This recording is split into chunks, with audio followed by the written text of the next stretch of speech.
ओम शांति 30/9/2021 बाप दादा मधुबन।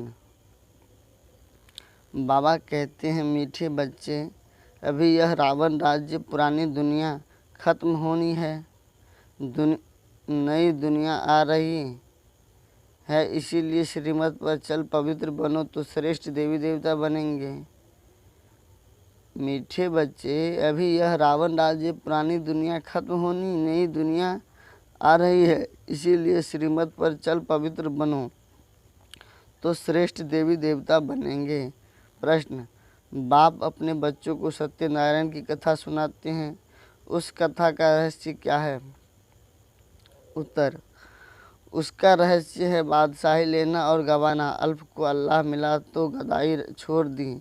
जो विश्व के मालिक थे वहीं 84 जन्म ले रजाई गवा देते हैं, फिर बाप उन्हें रजाई देते हैं। पतित से पावन बनाना, गदाई छोड़ रजाई लेना, यही सच्ची सत्यनारायण की कथा बाप सुनाते हैं। गीत, आखिर वह दिन आया आज, आखिर वो दिन आया आज। ओम शांति। ओम शांति का अर्थ तो रूहानी बाप ने समझाया है। ओम माना हम आत्मा हूँ और मेरा शरीर है। आत्मा तो देखने में नहीं आती है, यह समझ में आता है मैं आत्मा हूँ, यह मेरा शरीर है। आत्मा में ही मन बुद्धि है, शरीर में बुद्धि नहीं है। आत्मा में ही संस्कार अच्छे व बुरे रहते हैं। मुख्य है आत्मा, उस आत्मा को कोई देख नहीं सकते हैं। शरीर को आत्मा देखती है, आत्मा को शरीर नहीं देख सकता। जान सकते हैं कि आत्मा निकल जाती है तो शरीर जड़ हो जाता है। आत्मा देखी नहीं जाती है, शरीर देखा जाता है। वैसे ही आत्मा को जो फादर है, जिसको ओ गॉड फादर कहते हैं, वह भी देखने में नहीं आते हैं। उनको समझा जा सकता है, जाना जा सकता है। आत्माएं सब ब्रदर्स है। शरीर में आते हैं तो कहेंगे यह भाई भाई है, वह भाई बहन है। आत्मा को बाप है परम पिता परमात्मा। जिस्म मानी भाई बहन एक दो को देख सकते हैं। आत्मा का बाप सभी का एक है, उनको देख नहीं सकते। तो बाप आए हैं पुरानी दुनिया को नया बनाने। नई दुनिया सतयुग थी, यह पुरानी दुनिया कलयुग है। इनको अब बदलना है। जैसे पुराना घर खत्म हो गया, घर बनता है, वैसे यह पुरानी दुनिया खलास होनी है। सतयुग के बाद त्रेता द्वापर कलयुग, फिर सतयुग आना जरूर है। वर्ल्ड की हिस्ट्री ज्योग्राफी रिपीट होनी है। सतयुग में होता है देवी देवता का राज्य, आधा कल्प चलता है। सूर्यवंशी और चंद्रवंशी, उनको कहा जाता है लक्ष्मी नारायण की डिनेस्टी, राम सीता की डिनेस्टी। तो यह सहज है ना। फिर द्वापर कलयुग में और धर्म आते हैं। फिर देवी देवता जो पवित्र थे वह अपवित्र बन जाते हैं। इनको कहा जाता है रावण राज्य। रावण को वर्ष वर्ष जलाते हैं, परंतु जलाते नहीं है। यह है सबका बड़ा दुश्मन। इसीलिए उनको जलाने की रस्म पर गई है। भारत का नंबर 1 दुश्मन है रावण, और नंबर 1 दोस्त सदा सुख देने वाला है खुदा। खुदा को दोस्त कहते हैं ना। इस पर एक कहानी भी है। तो खुदा है दोस्त, रावण है दुश्मन। खुदा दोस्त को कभी जलाएंगे नहीं, रावण दुश्मन है। इसीलिए 10 शीश वाला रावण बनाकर उनको वर्ष वर्ष जलाते हैं। गांधी जी भी कहते थे हमें राम राज्य चाहिए, राम राज्य में है सुख, रावण राज्य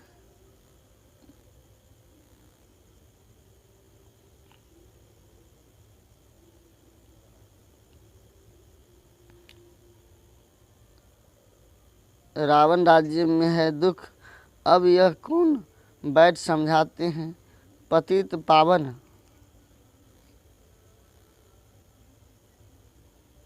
पावन बाप शिव बाबा ब्रह्मा दादा बाबा हमेशा सही कहते हैं। बाप दादा प्रजापिता ब्रह्मा भी तो सबको होगा। जिसको एडम कहा जाता है उनको great great great grand father कहा जाता है। मनुष्य सृष्टि में प्रजापिता हुआ। प्रजापिता ब्रह्मा द्वारा ब्राह्मण की ब्राह्मण सो देवी देवता बनते हैं। देवता क्षत्रिय वैश्य शूद्र बन जाते हैं। इनको कहा जाता है प्रजापिता ब्रह्मा। मनुष्य सृष्टि का ब्रह्मा। प्रजापिता ब्रह्मा के कितने ढेर बच्चे हैं। बाबा कहते रहते हैं यह है साकार बाबा। शिव बाबा है निराकार। बाबा गाया भी जाता है। प्रजापिता ब्रह्मा द्वारा नई मनुष्य सृष्टि रचते हैं। यह है पतित दुनिया, रावण राज्य। अब रावण की आसुरी दुनिया खत्म हो जाएगी। उसके लिए यह महाभारत लड़ाई है। फिर सतयुग में इस रावण दुश्मन को कोई जलाएंगे ही नहीं। रावण होगा ही नहीं। रावण ने ही यह दुख की दुनिया बनाई है। ऐसी नहीं कि जिनके पास पैसे बहुत है, बड़े बड़े महल आदि हैं, वह स्वर्ग में हैं। बाप समझाते हैं भाल किसके पास करोड़ है परंतु शांति नहीं है। पैसे आदि तो सब मिट्टी में मिल जाने हैं वाले हैं। नई दुनिया में फिर नई खानियाँ निकलती है जिनसे नई दुनिया के महल आदि सारे बनाए जाते हैं। यह पुरानी दुनिया अब खत्म होनी है। सतयुग में है वैशलेष संपूर्ण निर्विकारी। वहाँ बच्चों योग बल से पैदा होता है, विकार वहाँ होता ही नहीं। न देह अभिमान, न क्रोध, न काम, 5 विकार होते नहीं। इसीलिए वहाँ कब रावण को जलाते ही नहीं। यह तो रावण राज्य है। इसीलिए सब पुकारते हैं हे पतित पावन आओ। वह तो लिबरेटर भी है, सबका दुख हरता है। अभी सब रावण राज्य में है। बाप को आकर छुड़ाना पड़ता है। अब बाप कहते हैं तुम पवित्र बनो, यह पतित दुनिया खत्म होनी है। जो श्रीमत पर चलेंगे वह श्रेष्ठ देवी देवता बनेंगे। विनाश तो होगा, सब खत्म हो जाएंगे, बाकी कौन बचेंगे। जो श्रीमत पर पवित्र रहते हैं वहीं बाप की मत पर चल विश्व की बादशाही का वर्षा पाते हैं। इन लक्ष्मी नारायण का राज्य था ना। अभी तो रावण राज्य है जो खत्म होना है। सतयुग राम राज्य स्थापन होना है। राम वह सीता वाला नहीं। शास्त्रों में तो बहुत फालतू बातें लिख दी है। लंका यह सारी दुनिया है, इसमें रावण का राज्य है। भारत सोने की चिड़िया था सतयुग में, जबकि दूसरा कोई राजा ही नहीं था। बाप भारत में आकर फिर सोने की चिड़िया स्वर्ग बनाते हैं। बाकी जो इतने धर्म है सब खत्म हो जाएंगे। समुद्र भी उछल मारेगा। बॉम्बे क्या था, एक छोटा सा गवारा था।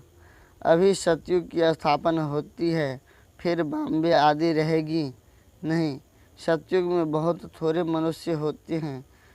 कैपिटल दिल्ली होती है जहाँ लक्ष्मी नारायण का राज्य होता है।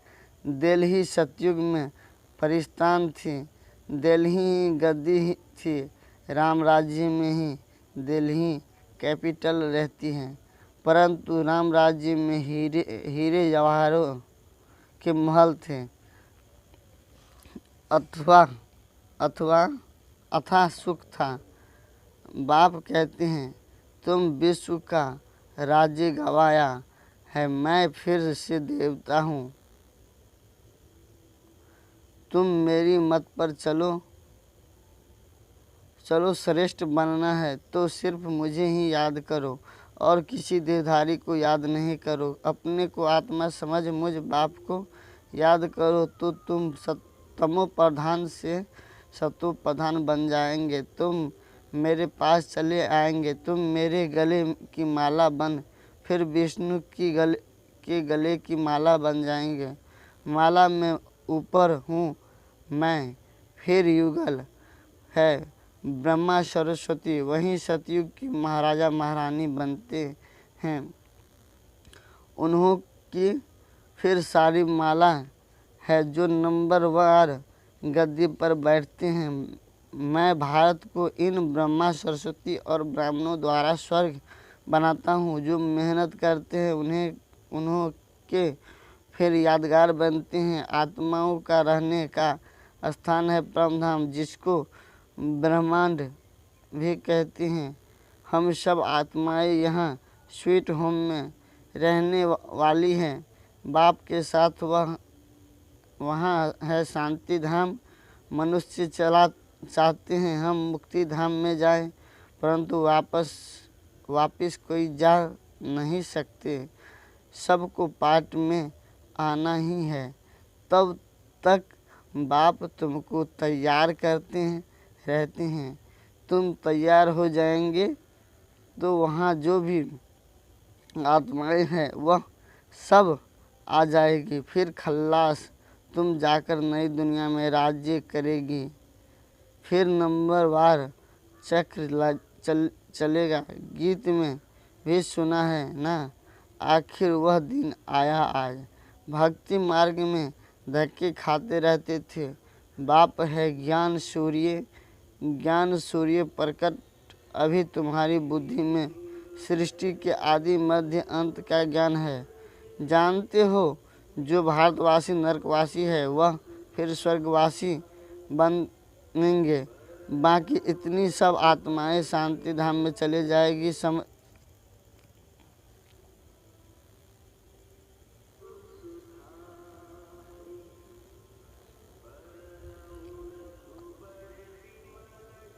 आपस में समान बनाएंगे तो बहुत की आशीर्वाद मिलेगी, उच्च पद पा लेंगे। इसलिए गाया जाता है सेकंड में जीवन मुक्ति। अच्छा, मीठे मीठे शिकले दे बच्चों प्रति माता पिता बाप दादा का याद प्यार और गुड मॉर्निंग। रूहानी बाप की रूहानी बच्चों को नमस्ते। हम सब रूहानी बच्चों को रूहानी बाप दादा का याद प्यार और गुड मॉर्निंग और नमस्ते नमस्ते। शुक्रिया बाबा, शुक्रिया, धन्यवाद बाबा, धन्यवाद। धारणा के लिए मुख्य सार। पहला पॉइंट, बाप के गले की माला बन विष्णु के गले में पिरोने के लिए संपूर्ण सत्व प्रधान बनना है। एक बाप की मत पर चलना है। पहला पॉइंट, बाप के गले की माला बन विष्णु के गले पिरोने के लिए संपूर्ण सत्व प्रधान बनना है। एक बाप की मत पर चलना है। दूसरा, ऐसी सेवा करनी है जो अनेक आत्माओं को आशीर्वाद मिलती रहे। त्राही होने के पहले बाप से पूरा वर्षा लेना है। वरदान, ताज और तिलक को धारण कर बाप दादा के मददगार बनने वाले दिल तक शील भवा। वरदान, ताज और तिलक को धारण कर बाप दादा के मददगार बनने वाले दिल तक शील भवा। जब कोई तख्त पर बैठते हैं तो तिलक और ताज उनकी निशानी होती है। ऐसे जो दिल तकशील है उनके मस्तक पर सदैव अविनाशी आत्मा की स्थिति का तिलक दूर से ही चमकता हुआ नजर आता है। सब सर्व आत्माओं के कल्याण की शुभ भावना उनके नयनों से व मुखरे से दिखाई देती है।